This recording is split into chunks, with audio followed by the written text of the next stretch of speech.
Hello, good morning guys. Ngayon ay maulang panahon. Ayan.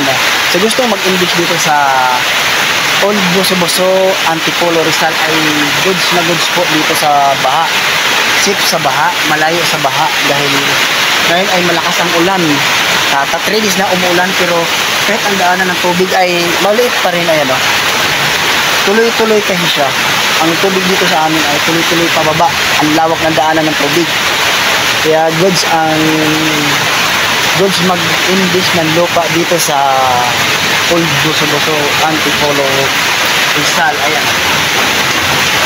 Umulan, no? Simula pa.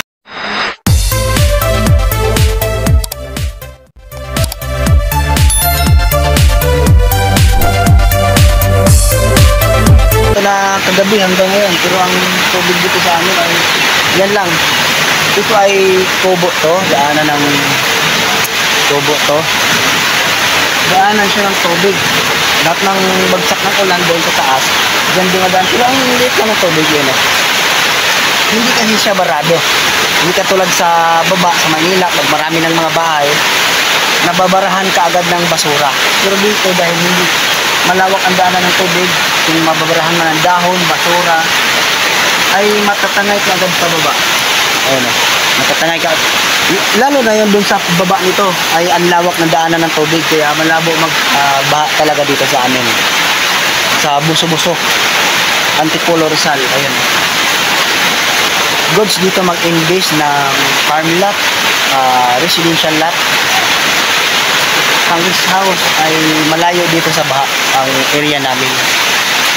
Ayun, signal number 3 na yata ngayon kahit kahapon signal number 2 kahapon. Mababa pa rin yung tubig. Kaya hindi nagpapagawa dito ng bahay sa tabi ko. Paupahan, apartment siya. Hindi siya natakot kahit mayroong daanan ng tubig dahil wala namang balitang na bumaha dito sa area namin. Kaya gagawin apartment yan. Apartment. Yan. Gagawin apartment. Ayan. Ito yun ay court. Basketball court. Yan. Court na yan dyan. Court yan. Basketball court. Apartment. Yan. Baha. Hindi galing din ang tubig sa bundok. Pero hindi siya talaga binabaha. Dahil basta tuloy-tuloy ang daloy ng tubig.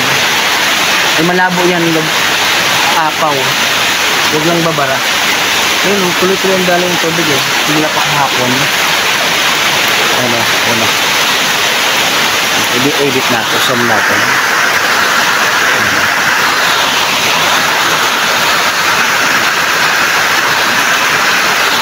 Yun lang siya.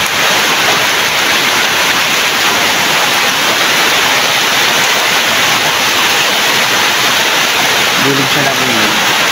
Nung malakas na nagbagyo, nagbahaan din sa baba, sa Manila. May ibang Rizal din na binaha. Pero dito, nadagdagan lang yan ng konti. Yan, tuloy-tuloy ulan, pero ganyan lang siya. Ayan, kaya dahil umuulan ngayon, maglalaga tayo ng saging. Ito ang gabi sa tag-ulan.